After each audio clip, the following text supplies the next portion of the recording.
السلام عليكم ورحمة الله وبركاته. حبايبي اخباركم ايه؟ ان نواصل مع بعض البسكوت اللي احنا عملناه. عملنا قبل كده بسكوت البسكريم، النهارده ان شاء الله نعمل مع بعض بسكوت الشوكولاتة. عندنا العجينة اهي.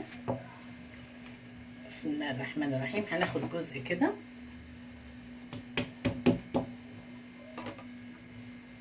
هنفرده.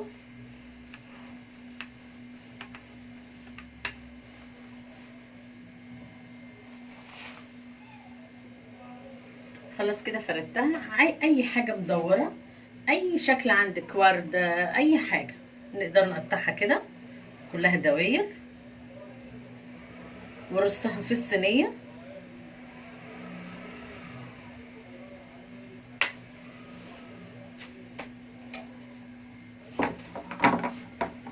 نشيلها كده بالراحه. بسم الله الرحمن الرحيم. بس بالراحه خالص اهي. وارصها كده في الصينيه.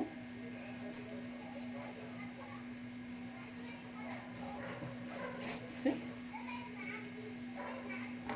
اخلص الكميه كلها وهرجع لك.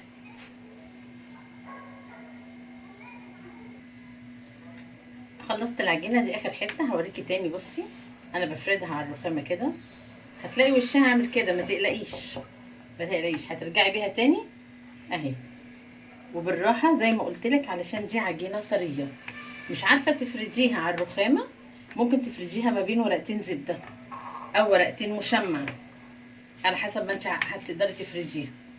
المهم تبقى تطلع معاكي الدواير سليمه وكويسه. وبالراحه خالص عشان زي ايه ما تتكعمش معانا، لانها عجينه طريه اهي. متلاقيش اتلخبطت معاكي. بصي هتعملي كده ترجع زي ما كانت اهي.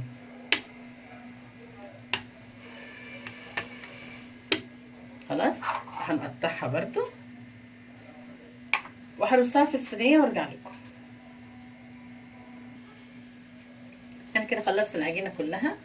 ما تنسيش تسيبي حته عجينه بيضه صغيره كده، حطيها في النص عشان تعرفي سوى الشوكولاته.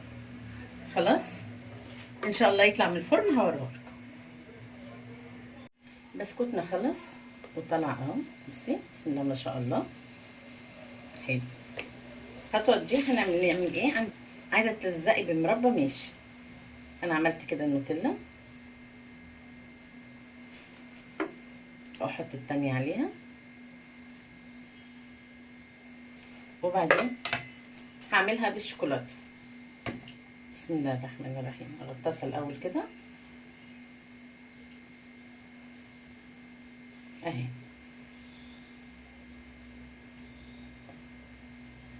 خلاص المفروض ان انا هسيبها تتصفى. هجيب ورق زبده الاول واسيبها تتصفى عليه.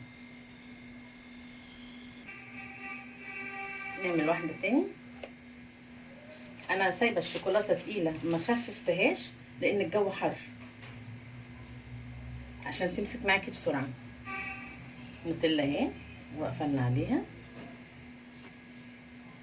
نغطسها في الشوكولاته.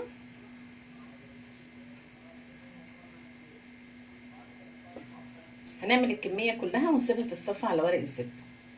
تمام. بسم الله الرحمن الرحيم.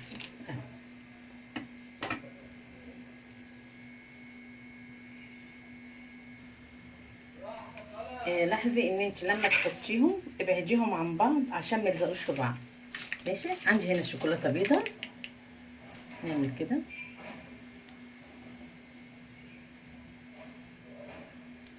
انا طبعا هخلص الكميه كلها وبعد كده اوريها لكم وهي مقدمينها في الطبق.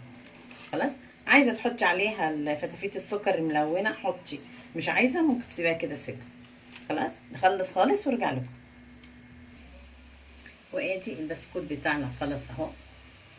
جربيه وهيعجبك جدا. بألف هنا، واشوفكم ان شاء الله في فيديو تاني.